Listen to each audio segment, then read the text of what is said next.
Corrigés en première mi-temps, les Boston Celtics et Kyrie Irving ont su réagir pour arracher une belle victoire chez l'Oklahoma City Thunder, 101-94 points le match. Oklahoma City s'est éteint alors que le buzzer de la mi-temps retentissait dans la Chesapeake Energy Arena, tout semblait se dérouler pour le mieux.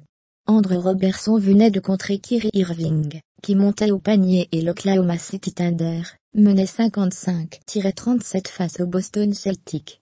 Tout y était pour se diriger vers une belle victoire, avec une domination au rebond, ainsi que dans l'adresse. Et puis, patatras, le Thunder n'a pas tenu le rythme en deuxième période. Parmi le trio de stars d'OKC, seul Paul George a tenu son rang avec 25 points, à 9 sur 18 au tir. Russell Westbrook a perdu l'adresse en route, 7 sur 20 pour 19 points, alors que Carmelo Anthony ne l'a jamais trouvé, 3 sur 17 pour 10 points.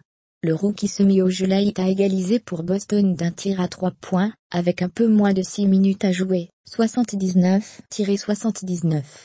Sur la possession suivante, un nouveau tir primé, d'Al Horford cette fois, a donné l'avantage aux Celtics, qui ne l'ont plus lâché dans les derniers instants. Le joueur Kyrie Irving s'est réveillé. Le symbole du renouveau de Boston après la pause se nomme Kyrie Irving. Le meneur a été fantomatique en première mi-temps avec seulement 3 points, un terrible 1 sur 9 au tir et pas la moindre passe décisive à se mettre sous la dent. La première mi-temps était moche, mais on est revenu pour jouer vraiment en deuxième mi-temps, a-t-il avoué. Moi, j'ai retrouvé le rythme en deuxième mi-temps, on a un peu plus cru en nos systèmes, et ça a marché.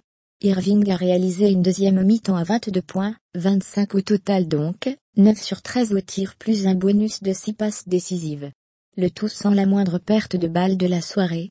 Au cours d'une séquence en quatrième période, il a même marqué à 3 points avec la faute, puis a repris son propre lancer franc, manqueur, pour ajouter 2 points. Le signe que l'état de grâce était revenu pour Irving.